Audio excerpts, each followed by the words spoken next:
মৃত্যুর পর সূক্ষ্ম দেহ, সূক্ষ্ম দেহ মানে আমাদের দুটো দেহ আছে, দুটো জড় দেহ আছে, একটা স্থূল জড় দেহ, একটা সূক্ষ্ম জড় দেহ। স্থূল জড় দেহটা কি দিয়ে তৈরি? স্থূল দেহটা পঞ্চভূতের তৈরি, মাটি, জল, আগুন, বায়ু, আকাশ। আর সূক্ষ্ম দেহটি কি দিয়ে তৈরি? মন, বুদ্ধি এবং অহংকার। এই একটা দেহ, আর এই দেহটার পরে আরেকটা দেহ রয়েছে।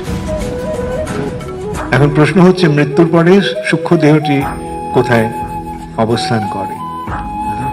নির্ভর করবে তার কর্ম অনুসারে, তার আসক্তি অনুসারে, তার বন্ধন অনুসারে। মৃত্যুর পরে কেউ কেউ এখানে অবস্থান করতে পারে, হ্যাঁ, ভূত হয়ে। বুঝতে পারলে? ভূত মানে কি? ভূত মানে ওই সূক্ষ্ম দেহ আছে আর এখানেই রয়েছে। এই তার জড় জগতের প্রতি তার এমনই আসক্তি, তার পূর্বতন দেহের প্রতি তার এত আসক্তি যে সেই দেহটা ছেড়ে চলে যেতে পারে। বুঝতে পারলে? সেই জন্যই আমাদের ইয়েতে, সংস্কৃতিতে দেহটাকে পুড়িয়ে দেওয়া হয়।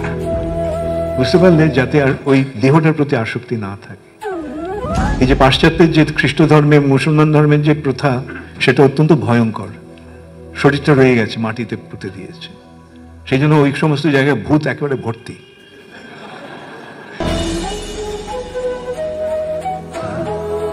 আমাদের এটাতে এটা একটা যে আচ্ছা, তার সাধারণত কি হয়? সাধারণত সূক্ষ্ম দেহটা যমদূতেরা এসে নিয়ে যায়। অজামিলের কথা মনে আছে? অজামিলের কোন দেহটা যমদূতেরা নিতে এসেছিল? এই স্থূল দেহটা, সূক্ষ্ম দেহটা। যমরাজের কাছে তখন গিয়ে যমরাজ বিচার করেন কে কি করেছে। যমরাজের সেক্রেটারি হচ্ছেন চিত্রগুপ্ত। তার একটা বিরাট কম্পিউটার আছে, সেই কম্পিউটারে সকলের ডেটাবেস রয়েছে, কে কি করেছে সবকিছু ওখানে লেখা আছে। কম্পিউটার মানে আমাদের ইয়েতে কম্পিউটার, হ্যাঁ, ওখানে তার ক্ষমতা অসীম। তার সব কিছু মনে আছে। তিনি এসে যমরাজকে বলেন, এই লোকটা এই করেছে, এই করেছে, এই করেছে। তখন যমরাজ বিচার করেন তার পাপের ভারটা কত, তার পুণ্যের ভারটা কত, এবং সেই অনুসারেই যমরাজ দণ্ড দেন।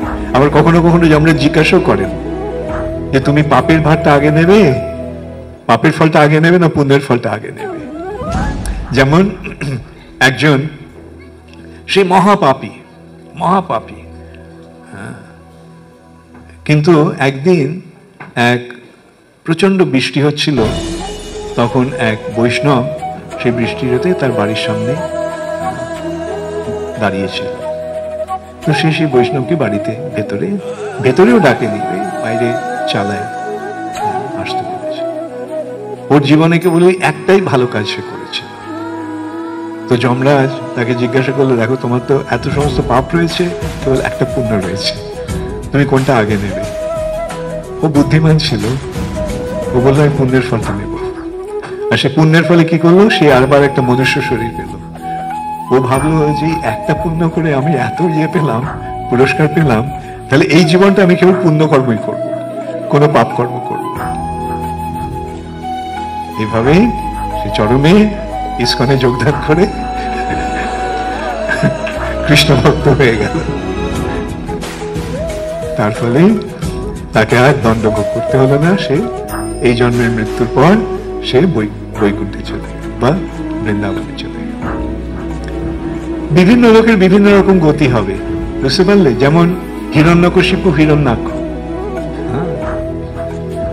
তাদের মৃত্যুর পর তারা কি হলো? তারা একটা যুগ অপেক্ষা করলো, মানে প্রকৃতির নিয়মে। তারপরে ত্রেতা যুগে তাদের জন্ম হলো। অতএব নিশ্চিতভাবে বলা যায় না কতদিন পরে জন্ম হবে। সাধ্য শান্তি যেটা করা হয়, সেটা তাদের পরলোকের গমনটা যাতে সহজ হয় সেটা করে দেওয়া যায়। বুঝতে পারলে? যাই হোক, তুমি কি করবে? বুঝতে পেরেছ? কি করবে?